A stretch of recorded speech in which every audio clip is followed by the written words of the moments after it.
Do we have too much government? We need to put people ahead of corporate profits. This system is so lopsided.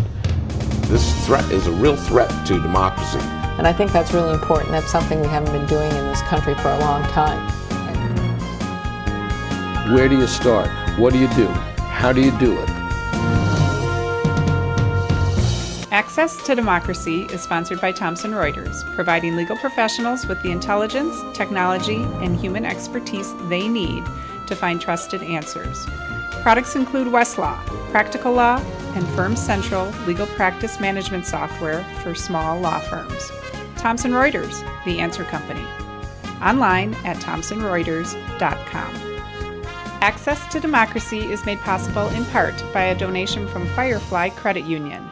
Firefly is the new name of U.S. Federal Credit Union, which has proudly served the financial needs of the Greater Twin Cities community since 1925.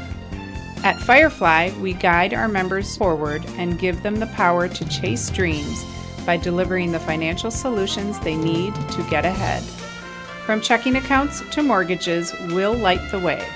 We are Firefly Credit Union, and this is Life Illuminated. And Dr. Charles Crutchfield of award-winning Crutchfield Dermatology in Eagan, acknowledged as one of the nation's best physicians. A Minnesota native who trained at the Mayo Clinic, Dr. Crutchfield personally treats all patients and states that experience counts and quality matters. Crutchfield Dermatology. Look good, feel great, with beautiful skin.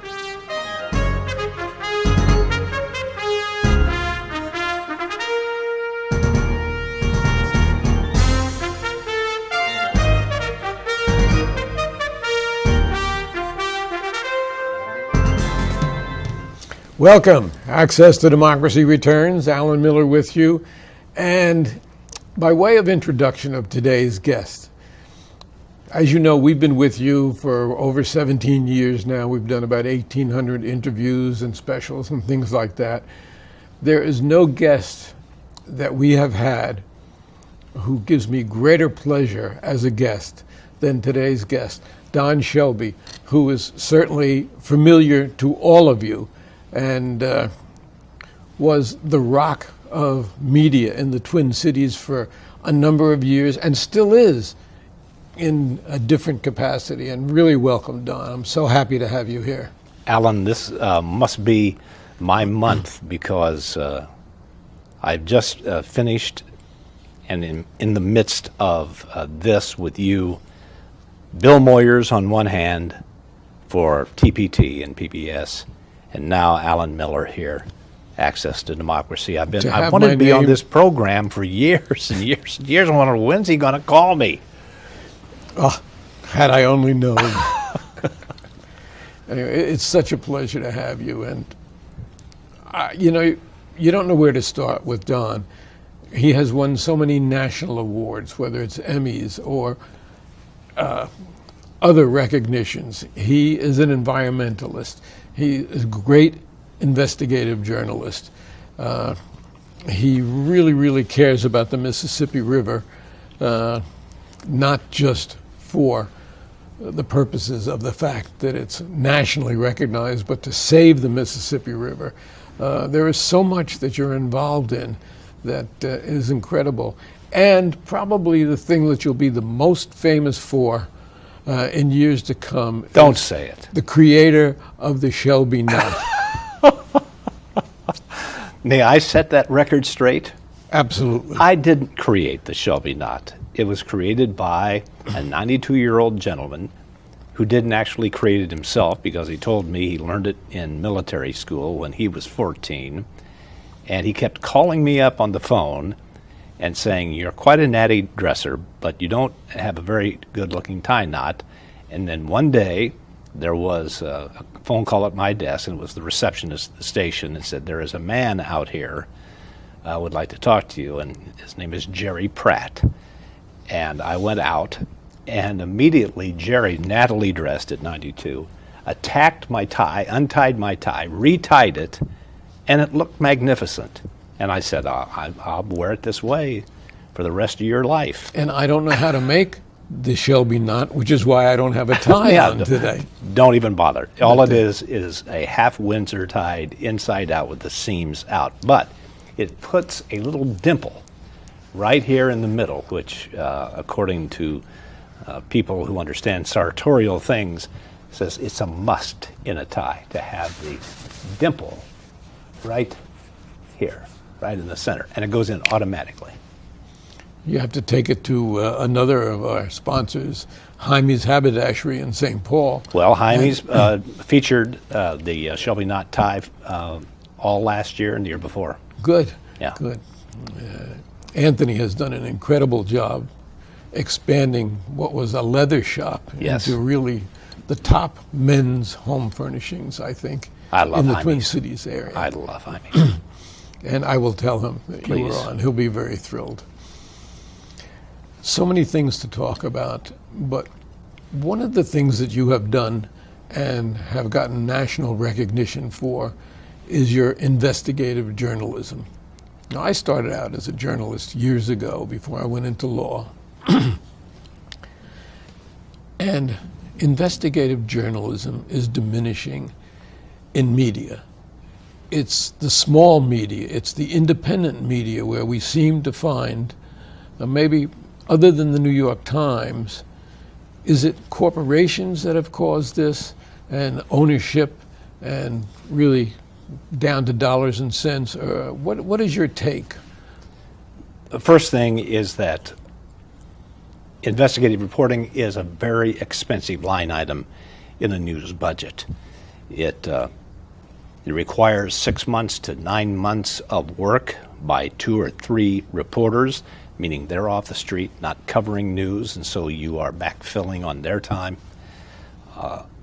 And that's an externality that doesn't get counted in the budget because it means you have to pay for somebody else's work while these people are doing this other work. It may or may not pan out. The idea of the investigation, you may get 6 months into it and say there's nothing here.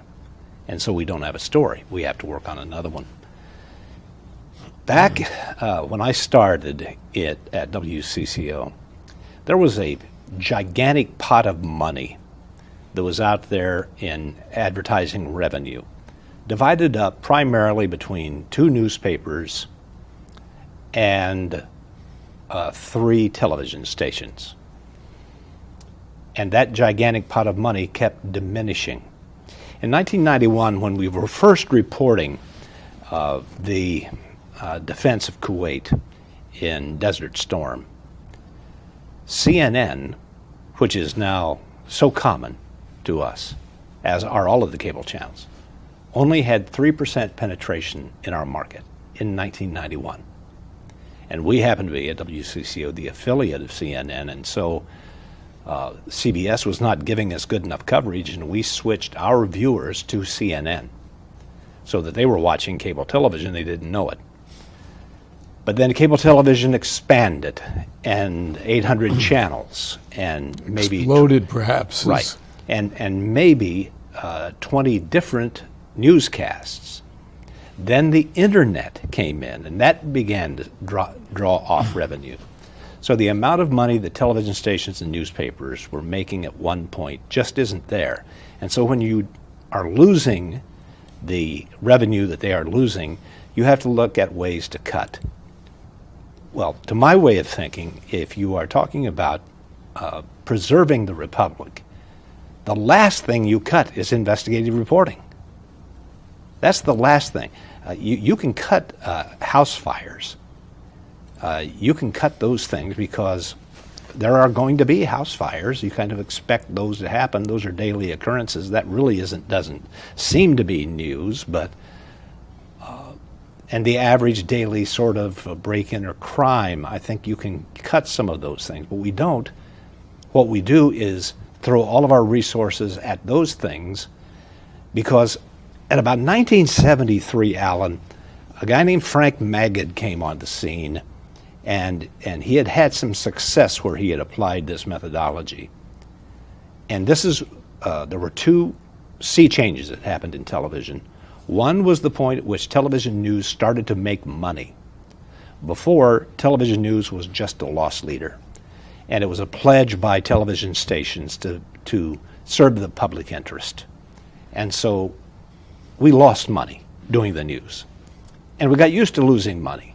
And nobody cared that we lost money. We made money doing other television shows. And of course, today, things have changed Absolutely. where money is the bottom line in Absolutely. everything. And therefore ratings become extremely important.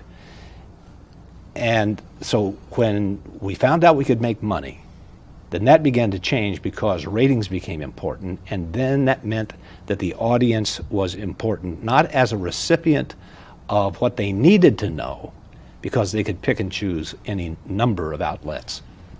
But there came a point when, Frank Maggott as an example, there were others, consultancies, who put research into the field and asked the public, what would you like to see on a television newscast? And we turned the editorial process over to the public, and we started giving them what they wanted to know, not what they needed to know, which had been historically the role of journalists to say, And this frankly, is important. Today, if you look at the presidential election and you hear some of the people talking about why they have chosen this candidate or that candidate or why they haven't, you realize the dearth of information that these people have not had the opportunity or haven't absorbed, so that they are really uninformed in many really key issues. Can I say something to you, Alan, that I have never said on television, but I'm going to say it to you? It was something that I always felt and always knew, and it was a belief that I held, that the thing that I have the least respect for in the world is your opinion, is that person's opinion, the audience's opinion, my opinion. I have no respect for my own opinion. The thing that I respect the most is completely the opposite side. The least respected and the most respected is the informed opinion. It's what our framers of the Constitution fought, and why the Bill of Rights has as the very first amendment to the Constitution of the United States the ability to read and freely understand and express opinions that were informed by the facts, not informed by feelings, not informed by notions of belief or faith or what your parents voted for in the past, what your anger says. Or where they came from. Right. Or, That has nothing to do with it. I've never heard it expressed that well, but I guarantee you I will steal it and use it in the future. Because It's yours free of charge. It's so cogent and so appropriate, particularly in this time where we have countries elsewhere, and I'm referring just yesterday's nuclear tests by North Korea. Yes. And it's just not on people's radar, and things that affect their lives seem to pass them right by for showmanship, which is, to me, what we have in this presidential election. Entertainment. It's kind of turned into entertainment. The public has come to expect a certain amount of entertainment in political discourse. Now, I have no idea where that came from, why that ever happened. If you had to sit and listen to the Lincoln-Douglas debates, which was the television of the time, their debates was 6-7 hours long. People didn't stir.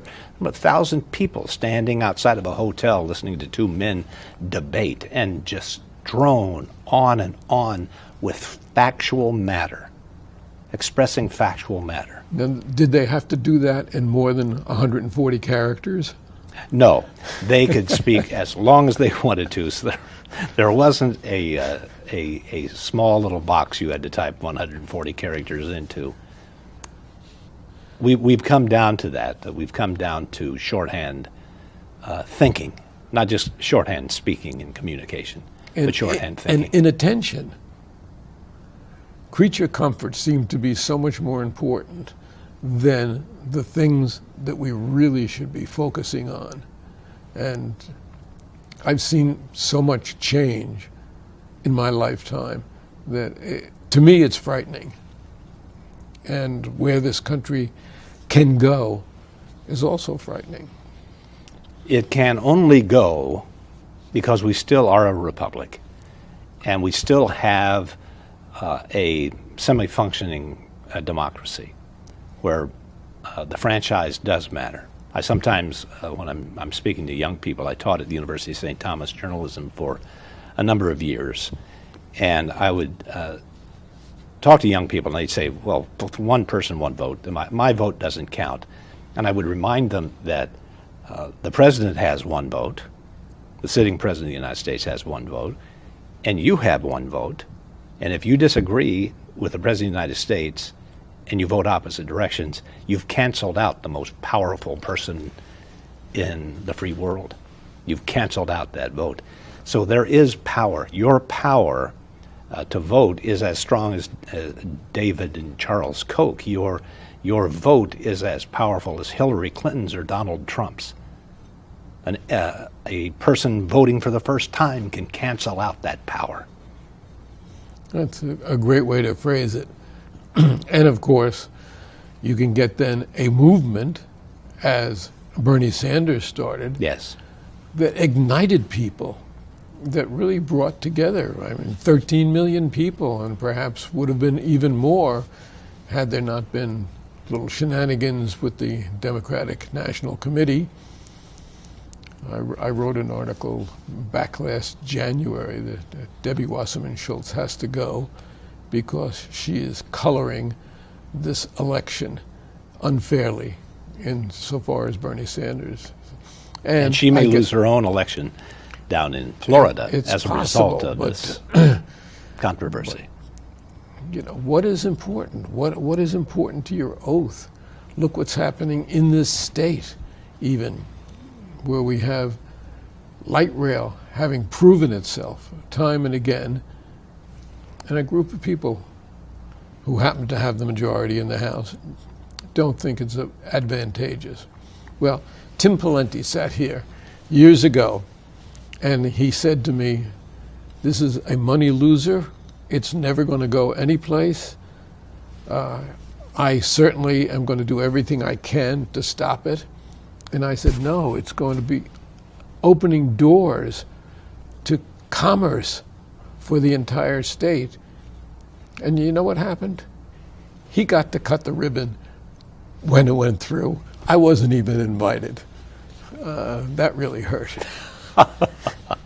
He was, in many regards, even though a political systems person, very conservative, he did see the facts for what they were on issues like global warming and climate change and the effect upon its state, and helped lead the state legislature and the Public Utilities Commission in making some extremely important decisions that put us in the top 3 states in the Union. California and Vermont and Minnesota were always mentioned as the ones who were thinking the furthest out. And then he headed up the 5-state governors commission on global warming. And but then he ran for the presidency of the United States, and that was when the Tea Party was in ascendance, and had to say, in order to get the vote, had to say global warming could be naturally caused. Now, I know Tim Pawlenty didn't believe that. I know. I know what he believed. He explained to me the science. He was very, very smart about the science. But it was something he had to say in order to get elected. And look at the threat of climate change today. And I know you're very involved in that, as you are in preservation, as you are in environmental issues. You have been a leading voice. Let me tell you something, because people sometimes will say they equate someone who understands and appreciates the science That is the factual matter. And says, I accept that there is a discernible human influence. I'm quoting Ben Sanders' words from the second assessment of the IPCC.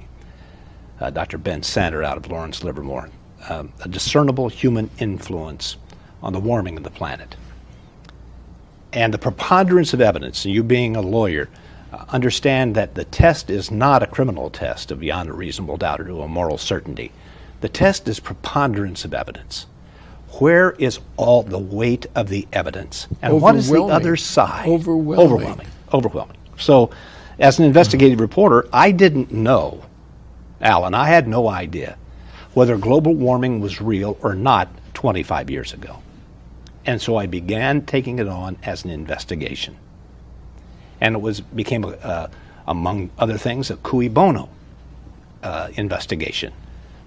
Those people against it, where was the benefit to being against it? And who was against it? Identify the individuals. It was a financial benefit. It was a financial benefit. Those people who wish to control and maintain power, primarily fossil fuel people, ExxonMobil, the Koch brothers, these people were working and paying a lot of the disinformation campaigns, paying for the disinformation campaigns.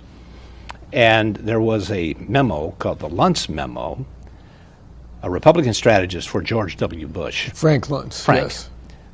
He wrote a memo, and this is a man who personally believes that global warming is caused by human beings. But he was hired as a consultant, a Republican consultant, and said, find out. Go out and find out whether global warming is a problem and is caused by humans. He came back with the research, said that, yes, it is. He said, now, but your question and your charge to me was whether you should do anything about it. So if you don't want to do anything about it, this is the strategy I suggest you employ. Keep Americans confused so that there is not a consensus in the public, and say it needs more research. And we know before we spend this money, before we take this action. And they followed the Luntz Memo straight down the line. And George H.W. Bush, his father, was very strong. You know who else was strong? Margaret Thatcher, the most conservative person on the planet, very strong on the importance of figuring out solutions to global climate change. So it eventually occurred to me that this actually, the preponderance of evidence fell on the side that it was this. Had nothing to do with politics. But I can't tell you how many times the second district candidate, Republican candidate, Jason Lewis, had a radio program at the time and called me DFL Don, like he knew my politics. He didn't know my politics. He just knew that I found that global warming was real based on the facts of the matter. But and the that makes scientific evidence, and 99% of the scientific community, except there are always some people who can be bought, Yes. and they were, with names and prestige, that they were bought to go the other way. But how does that make me a liberal? Of course it doesn't. By accepting the fact of science. Now, there is a person, will go unnamed because I'm not here to campaign for anyone or speak ill of anyone, but there is a sitting member of Congress who represents the state of Minnesota and a certain district within the state of Minnesota, who has said, when asked, is climate change real and are humans the cause of the majority of the warming of the planet that we see? And the answer from this member of Congress was, I'm not smart enough to know. I'm not smart enough to know. And that was accepted and published, that it was not smart enough to know. I wish I could ask a question then of that member to say, if your child, your daughter, had a heart defect and you went in and 97 doctors out of 100 said the child needs a new heart valve or the child will die, Two of them say, maybe he doesn't need a heart valve right now. And one of them says, no, it's an allergy. We'll give her a pill and everything will be fine. But 97 of the world's greatest doctors say she needs a new heart valve. And you know nothing about the cardiovascular system. You know absolutely nothing about medicine. You didn't train as a doctor. Do you order an operation for your daughter to save her life? Without taking a deep breath, yes. Yes, of course. Yes, of course. Because you go where the science is and where the majority of the science is. It's a great analogy. And it just portrays some of the frustrations that I feel, that so many people feel, that we're not paying attention to things like this. And I know we've only actually got 2.5 minutes left. There's so many things I wanted to talk to you about. I'll come back. That's the greatest thing I've heard today. But that typifies really what it is. It'll be interesting after the election, and maybe that's the time for you to come back where we can assess some of this. Are we going to have a great shake-up in this state or in this country? Well, I wouldn't bet either way right now, but it certainly affects not only us, but our children and our grandchildren down the line. And one of the great things that Sharon and I have done is the 20 years that we have moved to Minnesota. And as I have said to her many times, I don't think I would still be alive if we still lived in New York. The difference, the quality of life, the people here, it has just been wonderful. And the opportunity to have people like you as a guest and listen to what is really wisdom based on fact and conscience, which is something that's also diminishing in our society. If we can just get to the point where we can agree, whether it's global warming or any other issue, we can get to the point politically where we could say, we agree there is a problem. And now we will separate politically and try to figure out our solutions to the problem, whether it's a free market solution or whether it is a government-mandated solution and the taxpayers foot the bill, or it's somehow done through private business. Do you know what? I couldn't care less how that's done. I couldn't care less. But let's get it done. Because it's not my job as a journalist to tell people, here's what you should do. All I want people to know is the facts, to absorb them as facts, and allow that to fill their opinion. Don Shelby, I thank you so much. And I'm taking up that invitation to have you back. I will expect a call. Absolutely. Thank you so much. Thank Thank you. you for doing it.